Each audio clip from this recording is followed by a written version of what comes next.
पौंग बांध से छोड़ा जा रहा पानी निचले क्षेत्रों को प्रभावित कर रहा है। हालांकि जिला प्रशासन हर स्थिति पर नजर रखे हुए है, लेकिन पौंग बांध का बढ़ता जलस्तर चिंता का कारण बना हुआ है।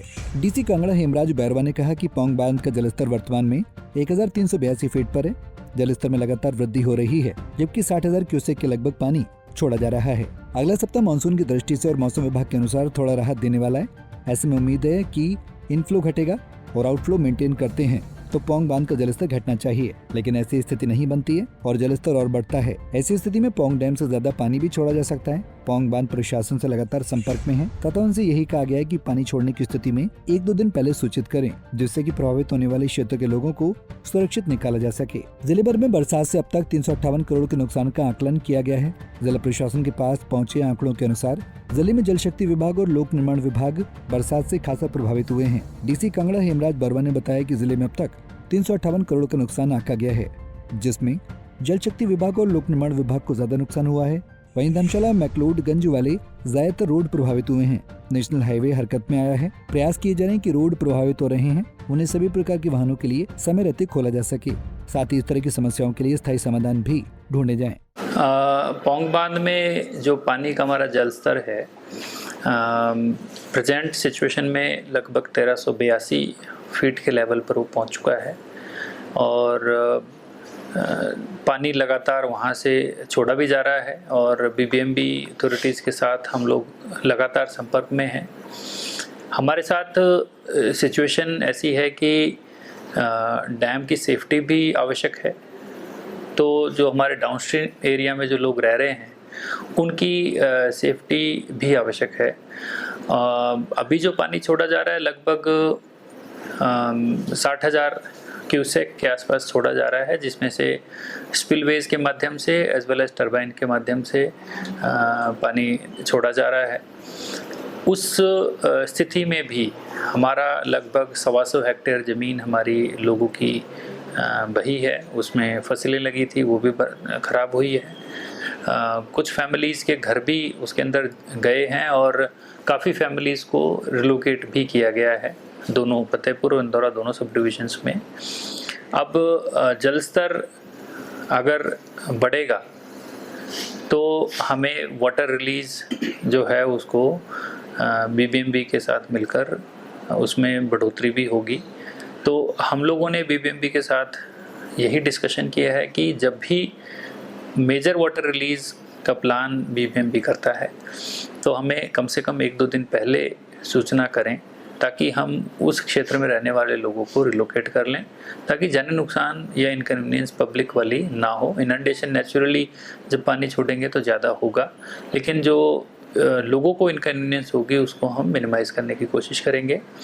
एक राहत की खबर हमारे लिए ये है कि जो आईएमडी की प्रेडिक्शन है अगले 4 दिन के लिए ग्रीन/येलो अलर्ट हमारा रहेगा, तो उम्मीद है कि जो इनफ्लो है डैम के अंदर वो कम हो, और अगर इनफ्लो कम होगा आउटफ्लो हमारा ज़्यादा होगा तो रिजर्वर का लेवल डाउन होगा, तो हो सकता है हमें इस चीज़ की आवश्यकता भी ना पड़े कि हम ज़्यादा पानी छोड़ने की स्थिति में लोगों को रिलोकेट करें।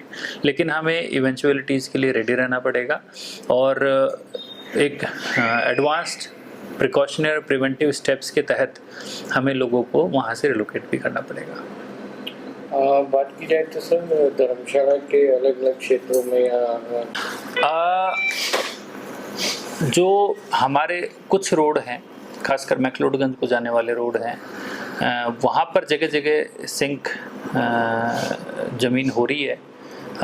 लगभग मुझे लगता है 4-5 पॉइंट हमारे ऐसे बने हैं जहाँ पर सिचुएशन काफ़ी ख़राब हुई है। खड़रंडा रोड पर एक जगह बिल्कुल ही रोड हमारा चला गया है। जो कैंट रोड है वहाँ पर एक जगह रोड हमारा सिर्फ एलएमवीज़ के लिए बचा है, हैवी गाड़ियाँ वहाँ से नहीं जा पा रही हैं। आगे भी केंद्रीय विद्यालय के पास भी वहाँ पर ज़मीन हमारी बैठी है। तो नेशनल हाईवेज़ जो हमारे हैं इसमें एक्शन पीडब्ल्यूडी के अलग बैठते हैं, उनसे हमारी बात हुई है और वो इमीडिएट इसमें मूवमेंट कर रहे हैं और उनका प्रयास है कि जल्दी से जल्दी वहाँ पर उस रास्ते को हम हैवी गाड़ियों के लिए दुरुस्त करें। जो परमानेंट सॉल्यूशन इनका होगा नेचुरली उसमें समय लगेगा, लेकिन परमानेंट सॉल्यूशन के लिए भी हम पहले से ही चर्चा कर रहे हैं और हमारा प्रयास है कि जो उसका सोल्यूशन हो वो थोड़ा परमानेंट नेचर का हो और उस समस्या को हम आगे आने वाले समय के लिए बिल्कुल बंद करें। सर, जिला कांगड़ा की अगर बात करें तो टोटल कुल कितना नुकसान अब तक हो चुका है? अभी तक जो असेसमेंट हुआ है, जो हमारे पास रिपोर्ट है, कल तक की रिपोर्ट के मुताबिक लगभग 358 करोड़ का लॉस रिपोर्ट हुआ है और जिसमें मेजर जो लॉस है वो जल शक्ति और पीडब्ल्यूडी डिपार्टमेंट का ही है। लगभग 188 करोड़ पीडब्ल्यूडी का है और 150 करोड़ हमारा आईपीएच जल शक्ति डिपार्टमेंट का है। अर्बन और जो रूरल जो बॉडीज़ हैं उन्होंने जो अपने लोकल रास्ते हैं, कुछ एसेट्स हैं, उनकी डैमेज जो हमें रिपोर्ट की है वो लगभग 15 करोड़ के आसपास दोनों एसेट्स की डैमेज रिपोर्ट हमें हुई है। एग्रीकल्चर हॉर्टिकल्चर को लॉस अभी ज़्यादा रिपोर्ट नहीं हुआ है। लोगों के घरों को इसमें काफ़ी डैमेजेस हुई हैं और कुछ जाने भी हमारे गई हैं, लेकिन उसमें ओवरऑल डाटा इकट्ठा होता है। प्रेजेंट हमारे पास 41 का आंकड़ा उसके अंदर है जो रोड एक्सीडेंट्स के अंदर या स्नेक बाइट का केस हुआ या इलेक्ट्रोक्यूशन का केस हुआ या ड्रोनिंग का केस है, तो उस तरीके की रिपोर्ट हमारे पास है। और जो रिलीफ मैनुअल के मुताबिक जहाँ जहाँ फौरी राहत बन सकती है इमीडिएटली फौरी राहत लोगों को दी गई है और टोटल जो रिलीफ है वो भी सारी फॉर्मेलिटी पूरी करके जल्दी ही हम उन लोगों को दे देंगे। पंजाब केसरी टीवी के लिए धर्मशाला से नवजीत निप्पी की रिपोर्ट। हमसे जुड़े रहने के लिए हमारे YouTube चैनल को सब्सक्राइब करें और नई वीडियो की नोटिफिकेशन के लिए बेल आइकॉन को दबाएं।